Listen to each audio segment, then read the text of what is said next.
जय हिंद मेरे प्यारे साथियों। 2213 पद के लिए बिहार पुलिस और सेवा आयोग द्वारा बिहार दरोगा और सार्जेंट की परीक्षा 24 अप्रैल 2022 को आयोजित की गई थी। परीक्षा के बाद विभिन्न यूट्यूबरों द्वारा विभिन्न चैनलों के माध्यम से कटअप्स पे वीडियो जारी किए गए और उन लोगों का अलग अलग कटअप्स जारी किए गए। मैं भी एक कटअप्स ऑलरेडी बना चुका था बिहार दरोगा के रिगार्डिंग, लेकिन बाद में लगभग 1000 स्टूडेंट्स का काउंसलिंग किया गया तो पता चला कि जो स्टूडेंट्स पहले अपना स्कोर 80 और 85 या 78 के आसपास में बताते थे, उनका स्कोर 5 से 10 गिरता चला गया।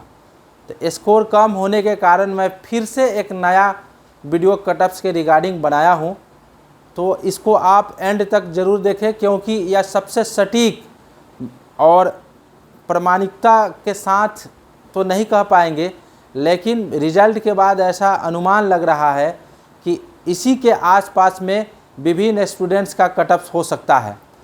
सबसे पहले बता दें कि बिहार दरोगा मुख्य परीक्षा का जो आयोजन की गई थी 2213 पदों के लिए, अब पिछली बैच में यानी 2446 पदों के लिए जो 2020 में जो आयोजन हुए थे एग्ज़ाम का, उस कटअप्स के बाद का जो कटअप्स लड़कियों के लिए जो होने वाला है उसमें ज़्यादा अंतर नहीं होगा। मेरे कहने का मतलब हो गया कि पिछले साल जो लड़कियों का कटअप्स गया था उससे इस बार का कटअप्स में ज़्यादा का अंतर, ज़्यादा का मार्जिन इसलिए नहीं होगा क्योंकि पिछले साल जो लड़कियों का हाइट को लेकर के जो मतलब समस्याएं थी, 160 सेंटीमीटर वाले ही एप्लीकेबल हो सकते थे। इस बार यानी 2213 पदों में 5 सेंटीमीटर की छूट दी गई, मतलब लड़कियां, वैसी लड़कियां जिनकी हाइट कम थी वो भी एग्ज़ाम में अपीयर हुई। तो 35% रिजर्वेशन के बाद लड़कियों में एग्ज़ाम को लेकर के एक क्रांति आ गई है, इसलिए लड़कियों का कटअप्स हमें नहीं लगता है कि ज़्यादा पिछले साल की अपेक्षा कम होगा। लेकिन लड़कों के कटअप्स पिछले साल की अपेक्षा कम होने की क्या क्या चांसेस हो सकते हैं उस पर चर्चा करेंगे। कम सीट है फिर भी कटअप्स क्या कम हो पाएगा? यानी मेरे कहने का मतलब कि पिछले बैच में जनरल का कटअप्स 75.8 गया था, जबकि सीटें जो थी 2446 थी। लेकिन इस बार जो सीट है पिछले साल की या पिछले बैच की अपेक्षा कम है, यानी 2213 सीटें हैं। तो कम सीट पे कटअप्स अधिक जाता है या कम जाता है, इस पे मैं तर्क करूंगा। सबसे पहले बता दूं कि कम जा सकता है। इसका मेन रीज़न क्या है? प्रश्नों की प्रवृत्ति टफ थी।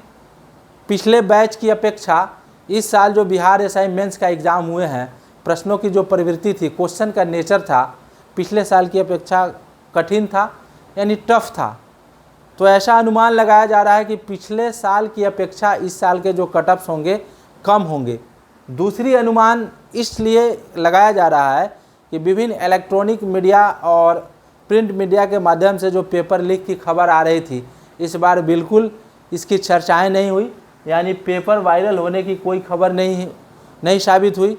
तो अगर पेपर लीक नहीं हुई होगी या वायरल नहीं हुआ होगा क्वेश्चन, तो ऑलरेडी पिछले साल की अपेक्षा कटअप्स कम जा सकते हैं। और तीसरी बात, क्वेश्चन कुछ विवादास्पद पिछले साल भी थे और इस बार भी थे, लेकिन इस बार मैथ और रीजनिंग पिछले साल की अपेक्षा पिछले बैच की अपेक्षा 5 क्वेश्चन कम पूछे गए थे मैथ और रीजनिंग के। जीएस अधिक थे, तो अगर जीएस अधिक था उसमें भी जीएस का क्वेश्चन जो था मॉडरेट टू टफ था, 40% क्वेश्चन ईजी था, तो कटअप्स कम जा सकता है। लेकिन क्या पिछले बैच के स्टूडेंट जो मेंस में छठे थे, जो फिजिकल में छठे थे, जो मेरिट बनने तक सिलेक्शन से चूक गए थे, वे इस एग्ज़ाम को प्रभावित कर सकते हैं? बिल्कुल कर सकते हैं, क्योंकि वैसे छात्र पिछले साल पिछले बैच जो जिसकी सीटें थी 2446, उसमें 47,987 एग्ज़ाम में अपीयर हुए थे मेंस में। उनमें से केवल 15,231 स्टूडेंट मेंस क्वालिफाई किए थे। अंततः 15,231 में से केवल 2446 स्टूडेंट ही फाइनली सेलेक्ट हो पाए। तो बाकी जो स्टूडेंट बच गए 47,000 समथिंग में से या 15,231 में से वो सारे स्टूडेंट इस बार एफर्ट लगाए होंगे अपने अपने तरीके से, और वह कंसिस्टेंस के साथ एग्ज़ाम को भेजने की कोशिश किए होंगे। जो फाइनल मेरिट लिस्ट से जो स्टूडेंट छटा होगा वो आपके एग्ज़ाम को प्रभावित कर सकता है, आपके कटऑफ्स को बढ़ा सकता है। तो इन बिंदुओं पे अगर ध्यान दिया जाए तो ऐसा अनुमान हो सकता है कि पिछले साल की अपेक्षाएं जो कटऑफ्स है ज़्यादा अंतर नहीं होने वाला है। फिर भी मेरा एक अपना अनुमान है, क्योंकि मैं पिछले 15 सालों से बिहार लोक सेवा आयोग की तैयारी कर रहा हूँ। कई बार मैं मेंस लिख चुका हूँ। बिहार सब इंस्पेक्टर मेंस की 2 बार मैं परीक्षा क्वालिफाई कर चुका हूँ। फिजिकल अनफिट के कारण मैं फिजिकल क्वालिफाई नहीं कर पाया। इसके रिगार्डिंग मेरा एक अपना एक्सपीरियंस है। इस आधार पर मैं बताने जा रहा हूँ कि आपका जो कटऑफ्स है कम जा सकता है, लेकिन ज़्यादा मार्जिन नहीं होगा। तो किस कोटि के छात्र का कटऑफ्स क्या होगा, विभिन्न कैटेगरी में क्या क्या कटऑफ्स हो सकते हैं, यह संभवतः यूट्यूब पे जितने भी यूट्यूबर्स कटऑफ्स बनाए हैं उनकी तुलना में यह सटीक साबित हो सकती है। यह मेरी अपनी एक संभावना व्यक्त की जा रही है हमारी तरफ से। बिहार दरोगा मुख्य परीक्षा का कटऑफ्स विज्ञापन संख्या कितना है 3/2020। कुल पदों की संख्या थी 2213। तो 2213 पदों के लिए लगभग जो रिजल्ट पब्लिश्ड होंगे 13,278 या 14,000 के आसपास में मेंस में बच्चे स्टूडेंट्स एस्पिरेंट्स क्वालिफाई होंगे। उन 14,000 स्टूडेंट्स का विभिन्न कैटेगरी में क्या क्या कटऑफ्स जा सकता है, कौन कौन से स्टूडेंट्स फिजिकल के लिए क्वालिफाई हो सकते हैं, मेरिट की बात हम नहीं कर रहे हैं। तो जर्नल्स का जो कटऑफ्स होगा 73 के आसपास में रहेगा। मेल का 73 से 1-2 कम हो सकता है या 1-2 ज़्यादा हो सकता है, लेकिन 73-70 कभी नहीं हो सकता है जर्नल का कटऑफ्स। लेकिन महिलाओं की जो कटऑफ्स होगी वह 60 हो सकती है, यानी 73% के आसपास में मेल का कटऑफ्स होगा और 60% के आसपास में फीमेल का कटऑफ्स होगा, वह जनरल कैटेगरी में। और EWS यानी इकोनॉमिकल वीकर सेक्शन के स्टूडेंट्स का जो कटऑफ्स होगा मेल का वह 70+ होगा, और वहीं फीमेल का 54-55 के आसपास में रहेगी।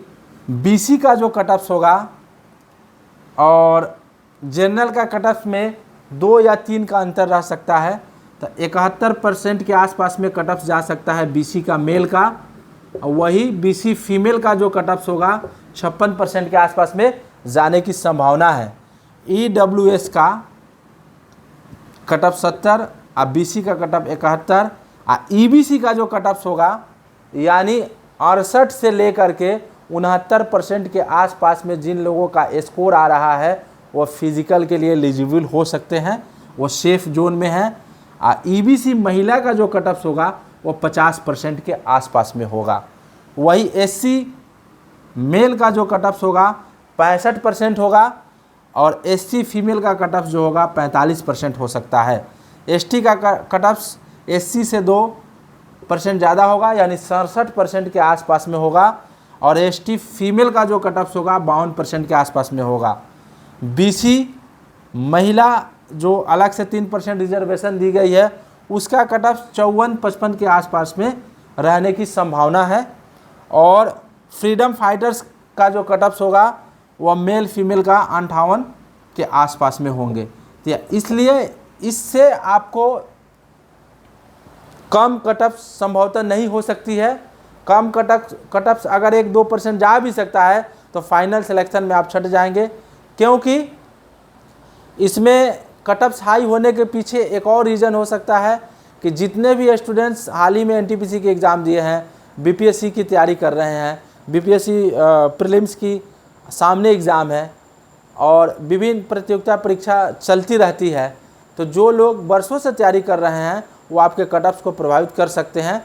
हालांकि वो फिजिकल में छट जाएंगे, लेकिन आपको फिजिकल में सिलेक्शन होने तक आपको रेस से बाहर कर सकते हैं। तो जिन साथियों का कटऑफ्स 70 और 68 के बीच में है, मेल के लिए बोल रहे हैं, किसी भी कैटेगरी में केवल जनरल को छोड़ करके वो फिज़िकल की तैयारी शुरू कर दे। ऐसा मैं नहीं कहूँगा कि बाकी जो लोग एग्ज़ाम दिए हैं वो फिज़िकल की तैयारी नहीं करें। जितने साथी हमारे बिहार एसआई मेंस का एग्ज़ाम दिए हैं वो सारे लोग फिज़िकल की तैयारी करना शुरू कर दे। लेकिन यह सेफ स्कोर आपके लिए बताया गया है और आप एनसीईआरटी बुक को बहुत ही बारीकी से पढ़ें, क्योंकि एनसीईआरटी बुक और लुसेंट्स और प्रतियोगिता दर्पण का जो अतिरिक्तांक है विभिन्न सब्जेक्ट्स का, उससे मैक्सिमम क्वेश्चन थे।